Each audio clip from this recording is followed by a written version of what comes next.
Eu fui no médico, eu tava com todos os sintomas, aí entrei lá, ele me passou remédio, fui pra casa, mas não fizeram nada não. Eu falei só meus sintomas pra ele diagnosticou da forma dele lá, mas não fez exame nenhum em mim não. Assim como o César Roberto, morador da Zona Norte do Rio que você acaba de ouvir, milhares de pessoas chegam às unidades de saúde com sintomas leves ou moderados da Covid-19, mas voltam para casa sem fazer o teste para confirmar ou não o diagnóstico da doença. São pacientes como ele, principalmente nas cidades com baixa incidência da Covid-19, que a partir de agora deverão ser testados, segundo anunciou na semana passada o novo secretário de Vigilância em Saúde do Ministério da Saúde, Arnaldo Correia de Medeiros. Pensando nessa população e nesse avanço da doença e na oportunidade que estamos tendo de testar as pessoas que estão no interior do país, não pelo óbvio, sem esquecer as pessoas que estão nos grandes centros, a gente está expandindo essa testagem. Mas para que funcione essa estratégia apresentada em maio e relançada este mês, o quadro de testagem no Brasil precisa mudar radicalmente. Hoje, via de regra, o teste na rede pública é feito nos pacientes hospitalizados. Os demais recebem um diagnóstico clínico ou simplesmente não são notificados. Até a semana passada, o SUS havia aplicado o chamado teste molecular, o único recomendado para os primeiros 8 dias de sintomas em cerca de 860 mil pessoas. A meta é alcançar 24 milhões e 500 mil, além de outros 22 milhões de testes sorológicos, os chamados testes rápidos, o que cobriria 22% da população. Nós tivemos alguns problemas ao longo desse programa de testagem, inclusive de oferta de insumos no mercado. Nós fomos vencendo etapas, a cada etapa uma vitória, nós fomos vencendo etapas e hoje nós temos condições de avançarmos nesta testagem para a nossa população. Na avaliação do Ministério da Saúde, essa estratégia pode conter a epidemia no interior do Brasil, nas cidades com baixo número de casos. Mas para que o plano se torne realidade, com que velocidade esses testes devem estar disponíveis? Qual é o nível de preparo da rede pública hoje para processar esse volume de exames? O Brasil poderia ter tido uma estratégia mais efetiva para conhecer com precisão o avanço do novo coronavírus? Esses são os temas do Ao Ponto desta segunda-feira. Eu sou o Roberto Maltic, hoje sem a Carolina Moran. E nesse episódio, a gente conversa com a repórter Renata Maris, da sucursal de Brasília, e com o virologista Amilcar Tanuri, chefe do Laboratório de Virologia Molecular da Universidade Federal do Rio de Janeiro. Fique com a gente.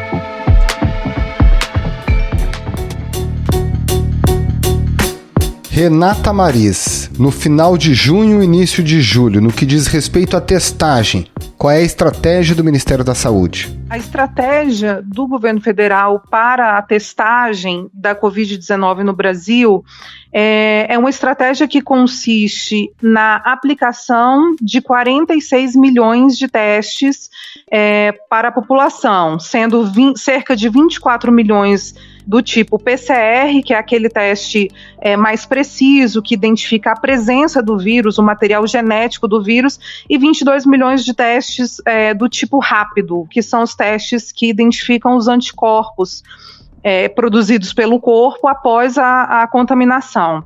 Então, o Ministério da Saúde relançou essa estratégia, relançou esse programa de testagem que foi batizado como Diagnosticar para Cuidar. É um programa que já havia sido, um plano, na verdade, que já havia sido apresentado no início do mês de maio, e na última semana o Ministério fez uma espécie de relançamento desse programa. Nós queremos também apresentar à população brasileira um programa,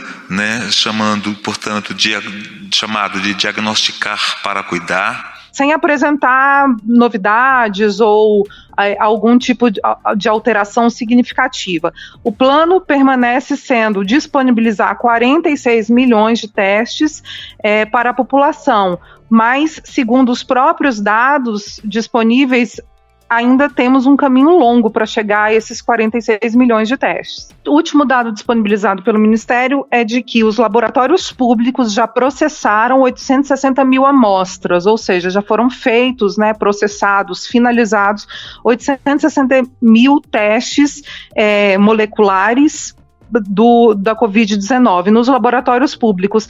E há ainda uma parte de testes, cerca de 650 mil, segundo também o Ministério da Saúde, que foram feitos no país nas redes particulares, nos laboratórios particulares. Já foram distribuídos aos estados e municípios para que eles processem os testes 3,7 milhões, 3 milhões e 700 mil testes do tipo PCR e 7 milhões e meio de testes do tipo rápido. Ou seja, nós temos aí, juntando os dois tipos, nós temos cerca de 10 milhões, cerca de 11 milhões de testes já distribuídos. Então, para se chegar aos 46 milhões de testes, realmente ainda falta bastante.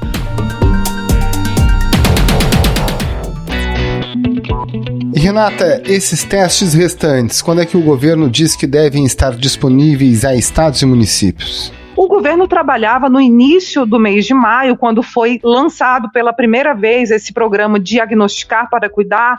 O Ministério da Saúde trabalhava com uma meta de disponibilizar esses testes até dezembro deste ano. Mas, na última coletiva de quarta-feira agora, o secretário Arnaldo Medeiros preferiu não mais falar em datas, em prazo. Esse modelo de testagem já está em curso, né?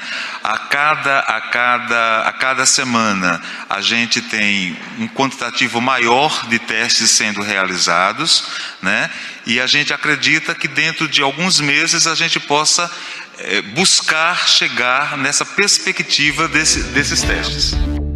Agora, Renata, qual é o sentido de relançar as mesmas diretrizes, os mesmos planos, praticamente 2 meses depois? Lá em maio, o Ministério já dizia que gostaria de começar a testar pacientes com sintomas leves, uma vez que os testes estavam muito concentrados nos pacientes graves, nos pacientes internados.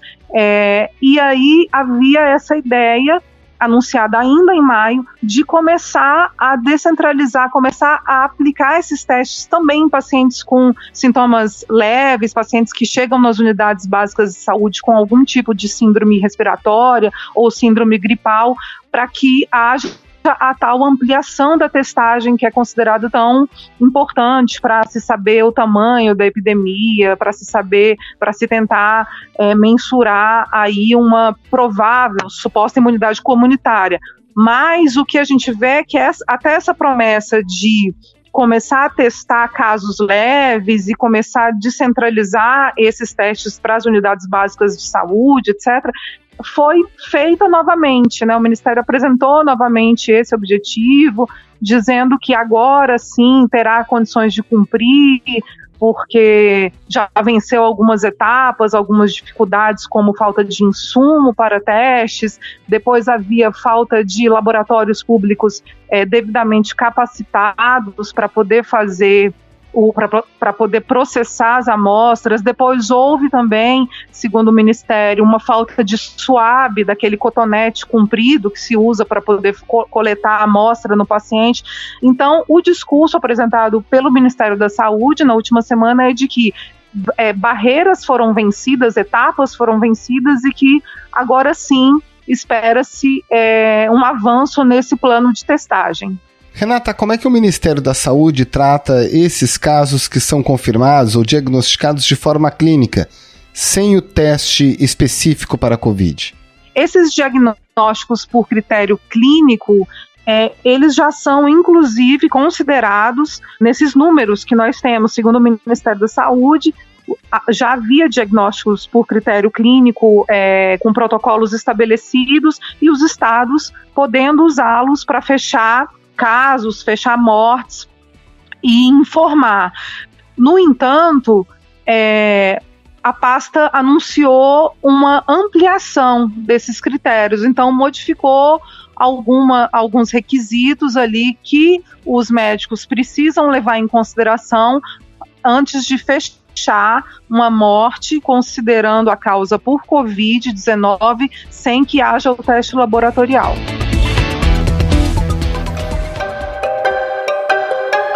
Renata, para a gente finalizar hoje, no Brasil existe uma realidade nas unidades de saúde. As pessoas que chegam com sintomas leves muitas vezes voltam para casa sem testagem, como a gente pôde ouvir inclusive na abertura desse episódio. O que o governo traça como estratégia para fazer com que, já que os insumos agora estão disponíveis, esses testes efetivamente cheguem na ponta para esses pacientes com sintomas leves? As ações colocadas como novidade, relançadas, elas apontam para uma testagem de 100% dos pacientes com síndrome gripal que cheguem nas unidades sentinelas, que são unidades específicas da rede pública para atender esses casos, porque são eles que fazem todo o mapeamento da epidemiologia, da circulação de vírus respiratórios no Brasil, não só Covid, mas outros vírus. É a chamada rede Sentinela. 7 novos casos foram registrados na última semana por meio do projeto Sentinela. É um projeto da prefeitura que testa pessoas com síndrome gripal leve, pessoas que têm alguns sintomas, aqueles sintomas que podem tanto ser de uma gripe, quanto podem ser também da Covid-19. Então, 100% dos pacientes com síndrome gripal que chegarem nessas unidades terem também a aplicação do teste. Centros de atendimento, o governo lançou há pouco tempo um edital para que os municípios montem estruturas chamadas de centros de atendimento, centros comunitários. Há uma estratégia para favelas, outra estratégia para locais que não são considerados favelas. Então, nesses centros de atendimento, o governo quer também, anuncia também que quer disponibilizar para 100% dos pacientes que cheguem ali com algum sintoma de gripe, etc. Então, são tentativas de que o teste não fique mais só dentro dos hospitais, só nos casos graves, só nos casos internados.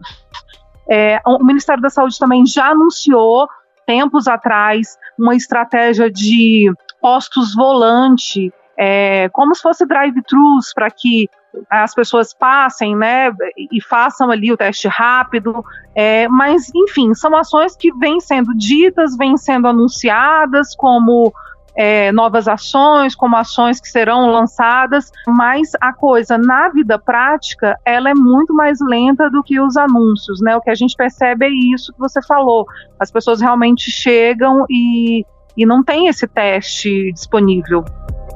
Renata Mariz, repórter da sucursal de Brasília, muito obrigado pela sua participação no Ao Ponto e uma ótima semana. Obrigada, Maltic, para você também.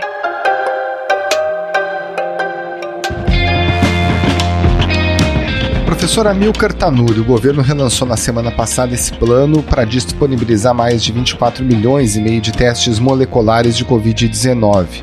Até agora, na rede pública, foram mais de 800 mil testes, outros 600 e tantos mil na rede privada. O objetivo, segundo o governo, é fazer o controle da epidemia, especialmente nessas regiões de baixa contaminação. Quando é que esses testes precisam estar disponíveis para que o objetivo do Ministério da Saúde seja efetivamente alcançado? Eu acho que esse teste tem que ser disponível o mais rápido possível e na verdade, não é só a testagem, não é só ter o teste. O importante é quem vai colher essas amostras, quem vai enviar essas amostras para laboratórios centralizados, qual é a estratégia de testar 24 milhões, vai ser feito em laboratórios centralizados, privados ou públicos. O problema maior é ter uma estratégia desse material chegar a esses laboratórios. Por quê? O teste mais importante é o teste de PCR, porque o teste rápido te dá uma ideia errônea da epidemia, tanto por causa que ele tem pouca sensibilidade e também ele pode dar falso positivo ou falso negativo. E também ele te aponta uma epidemia que aconteceu há mais de um mês atrás. Você precisa do PCR para dizer aonde o vírus está circulando. Então, o vírus está circulando onde tem PCR positivo, correto? Então, é aí que você tem que fazer seus estudos. Você tem que monitorar.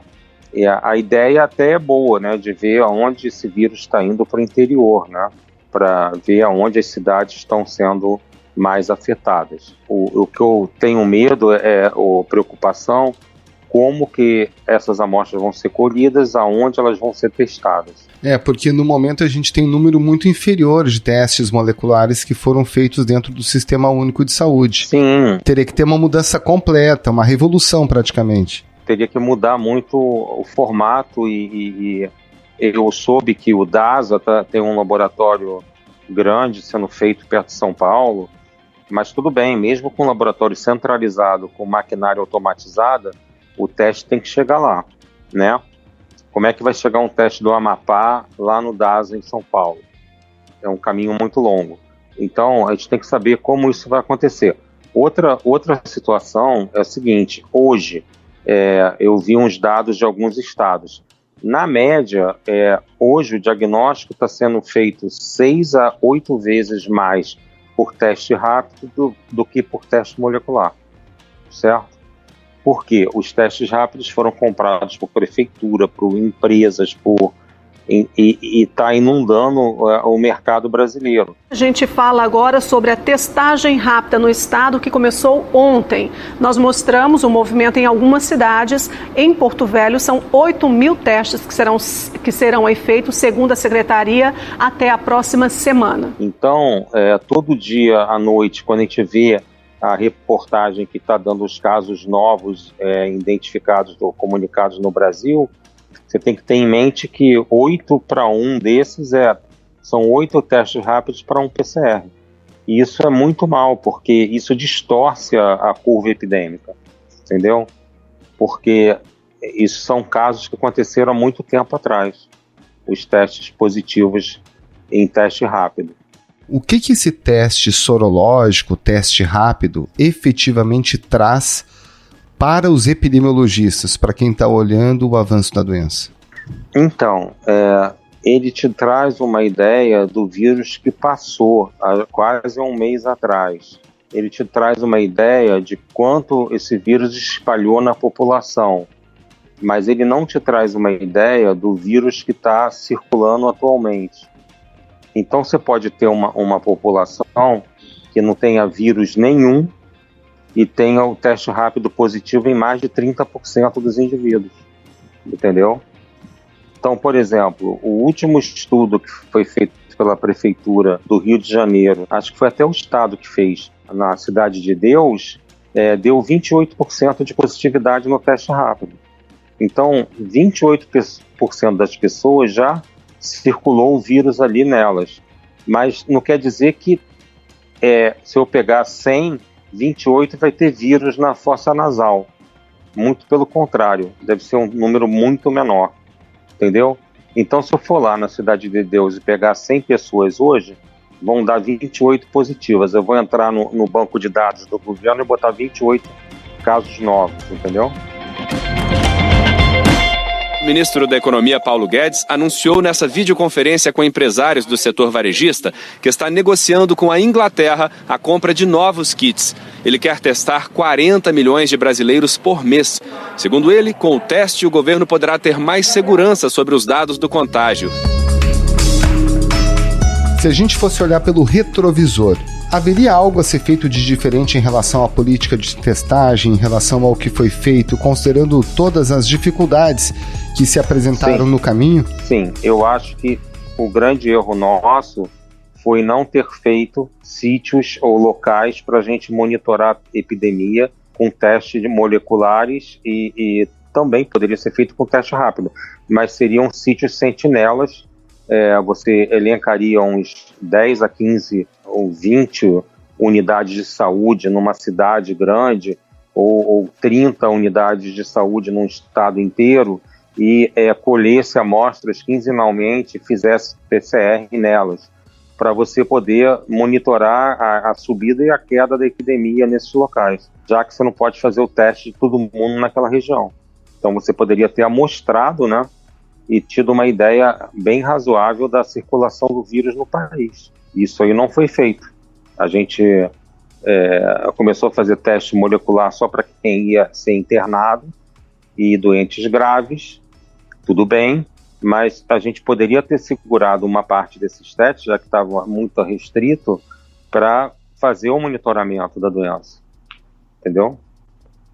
Porque se a gente tivesse feito isso desde a primeira semana, no meio de março, para cá, a gente teria uma figura da epidemia muito precisa do que está acontecendo. Bom, agora o Ministério da Saúde, nesse momento, a gente está no final de junho, entrando julho, está falando das unidades sentinelas nessas cidades do interior. Ainda dá para fazer alguma coisa, digamos assim? Dá, não, acho que tem que começar. Olha só, eu junto com o pessoal da UFRJ e da Secretaria Estadual de Saúde, a gente começou no final de semana agora um estudo sentinela, onde a gente vai amostrar em 25 unidades de saúde, nós vamos colher 2.000 amostras de pessoas que não têm sintoma nenhum, que chegaram lá. E a gente vai fazer o PCR, vai fazer uma sorologia específica mais sensível e vamos ver o quê? Nós vamos ver aonde o vírus passou e aonde ele está passando agora. Concorda? Então, onde o vírus passou, a gente chama prevalência, tá? Onde o vírus está passando agora, a gente chama incidência. E esse estudo vai ser repetido de 15 em 15 dias. Então, ele vai te dar uma tendência, entendeu? Você não vai saber a curva absoluta nas cidades, mas você vai saber se o vírus está descendo ou subindo, né? A taxa. Tá certo? Então, eu acho que isso deveria ter sido feito há 2 meses atrás e continuado até agora e vai para frente. Mas eu acho que ainda é muito útil para monitorar a descida do vírus para as outras cidades, né? Menores para o interior do país. Então a gente pode começar a monitorar o interior do país para saber como está a epidemia em cada local desse. Com relação a insumos para testes, o Ministério diz que essa questão já está regularizada. Aí na ponta, a gente confere essa informação? Olha, a quantidade de teste existe, mas tem uma limitação. Se eu te falar na parte tecnológica, existe uma limitação na parte de extração. É assim, o teste de molecular tem 3 fases. Você primeiro coleta o swab no nariz da pessoa, depois coloca no meio de cultura. Esse meio de cultura tem que ser extraído com extratores automatizados, e os kits vêm todos importados, tá? O kit depois você tem que amplificar o material genético. Esse kit de amplificação de material genético já tem uma produção nacional por Biomanguinhos. Mas o kit de extração é todo importado. Então, o gargalo que vai aparecer para a gente é na hora de extrair o material genético da coleta. Então, eu acho que ainda vai ter gargalo nesse negócio de 20 milhões de testes. Tá? Vão ser gargalos da seguinte maneira: ter o kit de extração, ter os laboratórios funcionais, ter a transporte de amostra para poder fazer o teste. Parte dos testes para Covid-19 analisados na rede pública de São Paulo foi descartada. Profissionais de saúde identificaram erros no armazenamento e no transporte das amostras. Então, esses são problemas que vão ser enfrentados. Tem como superá-los? Num curto espaço de tempo é mais difícil, né? Por isso que eu estou falando, se a gente não tem condição de fazer esses 20 milhões de testes, o certo é a gente se segurar nesses estudos sentinelas, entendeu? Continuar fazendo, porque o estudo sentinela gasta muito pouco teste, né? Tipo 2.000 por cada quinzena, um estado igual ao Rio de Janeiro. Então você pode fazer isso e mais o diagnóstico do pessoal. Professor Amilcar Tanuri, muito obrigado pela sua participação aqui no Ao Ponto mais uma vez. Uma ótima semana. Um abraço.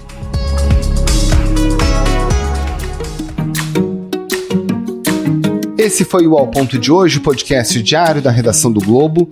Nessa conversa, a gente conta com a participação de toda a equipe do jornal, as mesmas pessoas que levam até você informação e análise de qualidade todos os dias. Quer saber mais? Assine o Globo. Acesse assineoglobo.com.br e confira todas as notícias e reportagens especiais. Lembrando, o material de utilidade pública relacionado ao novo coronavírus está aberto no site também para quem não é assinante. A edição é do João Guilherme Lacerda. Tchau!